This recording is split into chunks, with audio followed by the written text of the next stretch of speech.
Our flight from Paris to Venezia was cancelled due to a strike in France that day.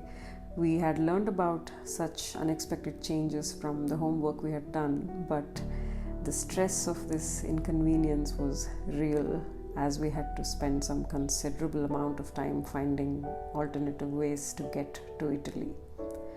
For those of us who want to find a brighter side stubbornly during uncertain times, maybe life is sometimes kind. The later part of the night, as the bus entered Italy, the Italian Alps loomed like giant ghosts in the dark. Some peaks with a little snow on them were gleaming silver, soft but sure in the starlight. I had to wake Santosh up, although he seemed to be in deep sleep. He was awake all right when he saw that overwhelming natural beauty that no camera could capture as it was. The new dawn was spectacular as the bus kept its pace towards Milano, from where we had to take another bus to Venezia. Milano is for our second Italy trip. Our first look at the Adriatic waters, the Venetian lagoon, made us realize that we had already missed out on some precious golden morning light. As we were racing with all our luggage towards the water bus, the Vaporetto, life was still trying us. That very day, the water buses were on strike in Venezia. The moored boats were still and afloat, but our hearts sank.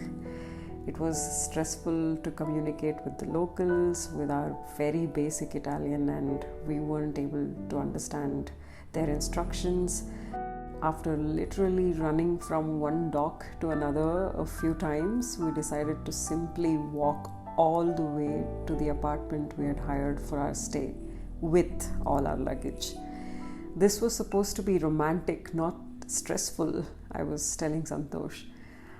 After a few typical Venetian narrow lanes, however, despite being dreadfully tired, we stopped for a bit to take the Venezia views in. We were distracted by the chaos, all right, but this magical city was just too real for us to not pay attention to its labyrinthine beauty. If our water bus had taken us to our stop, we would have probably not walked on some of these bridges, I think. So, yeah, there was a silver lining after all, or must I say, a lot of colorful ones. At one place, we had to take a very short gondola ride. It was a dream come true moment. I keep thinking about the Venezia obsession that began with Shakespearean comedy, The Merchant of Venice, and I myself come from a royal city, the cultural capital of Karnataka, Mysuru.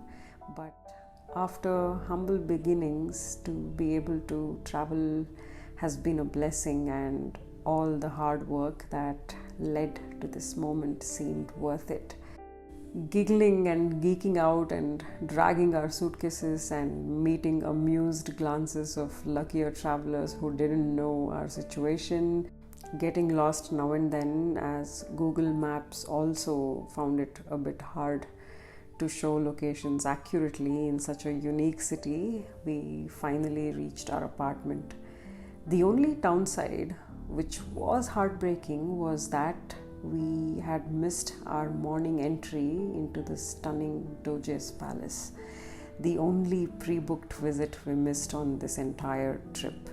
Well, we told our broken hearts to look at it as another reason to visit Venezia again, and decided to have a great time the rest of our first day.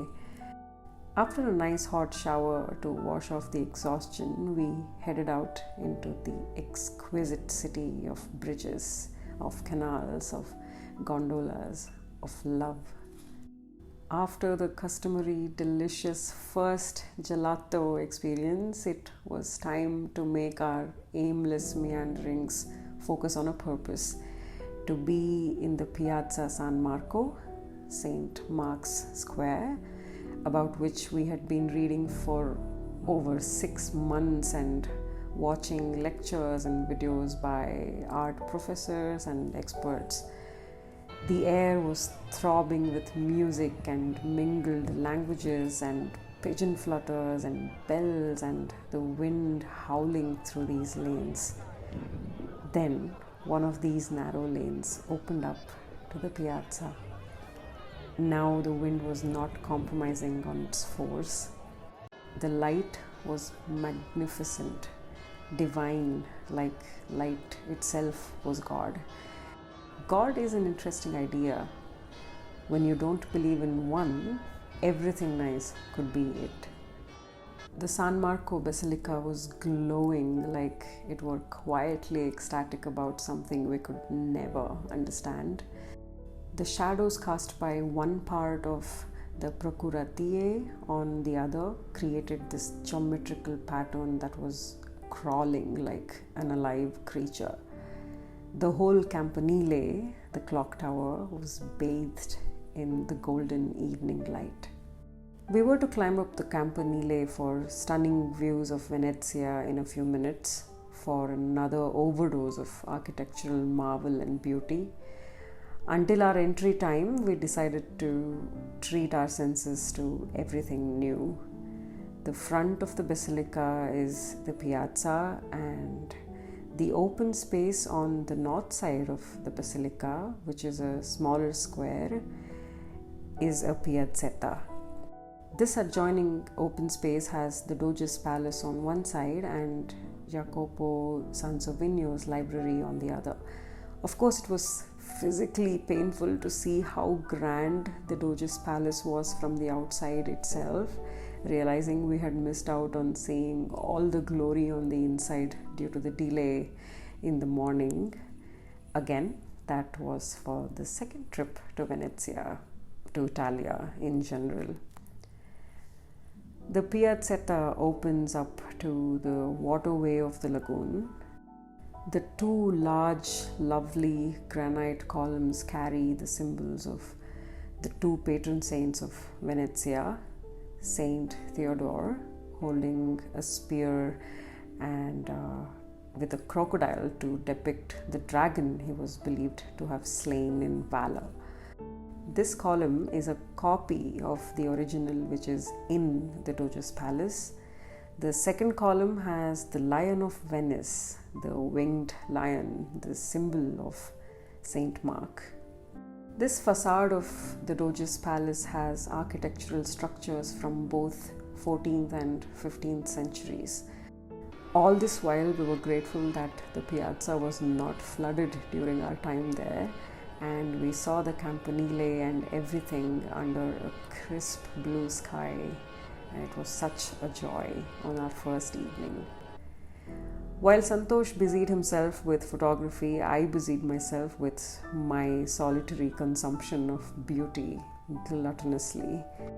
The great, unmistakable San Giorgio Maggiore was on the island opposite ours.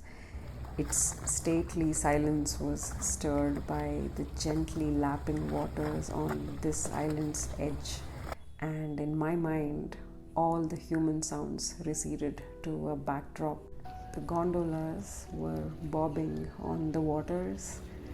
When it was time to get to the top of the Campanile, I was already overcome by the anticipation of the aerial views of this surreal group of islands and everything that the people have been able to build from the reachable depths of these waters.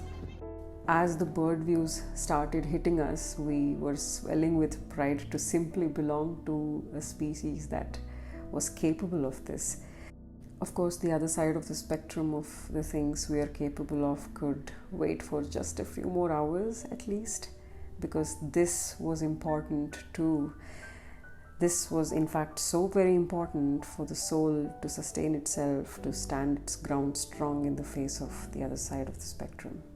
As we were climbing up, we stopped at the inscription, the plaque that celebrates a historical moment of Galileo demonstrating his telescope to the procurator Antonio Priuli and the other nobles on the 21st of August 1609. It was, on the other hand, crazy to think of the collapse of the old tower in 1902. In fact, on the 14th of July that year, the time of the fall has also been documented. Stones are known to have begun to fall at 9:47 a.m. and at 9:53, after about 6 full minutes, the entire bell tower collapsed. The piazza was evacuated at 9:30 after cracks were noticed for a few days, and the plaster inserted into the crevices had not held the tower together.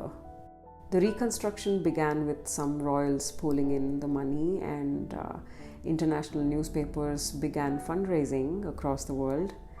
The inauguration ceremony was, of course, celebrated grandly. To provide stability, some structural changes were made to the tower. On the 25th of April 1912, on St. Mark's feast day, the rebuilt Campanile was inaugurated. They say it was exactly 1,000 years after the foundations of the original building had allegedly been laid. We stayed atop the Campanile until we took in all the panoramic views to our heart's content. The winds were howling, but it was all worth it. On the way down, we took the elevator, and the small but heartening ways in which the Italians celebrate their history, their art, architecture was again staring at us. The Campanile design was engraved on a corner in the elevator. After descending, we wandered around aimlessly again. This crazily wonderful city was now coming alive differently in the night, with the human-made lights making it glow gold. We wanted to dine.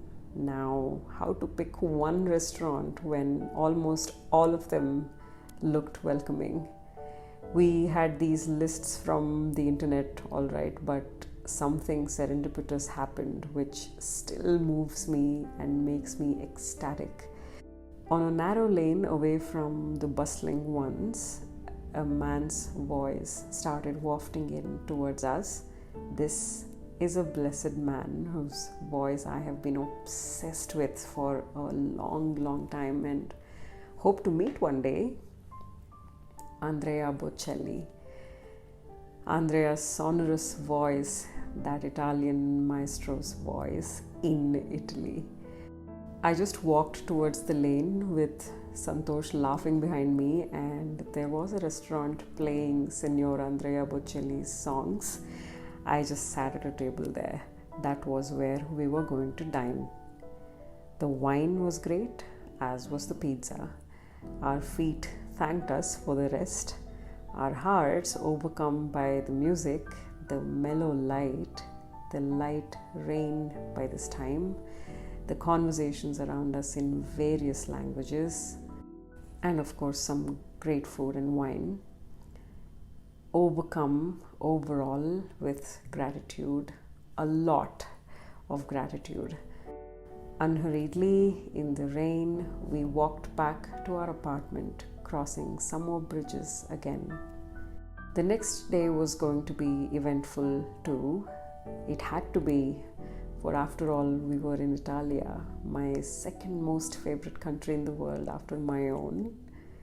I will bring more stories from Venezia in the next video too. Until then, live beautifully. Bye.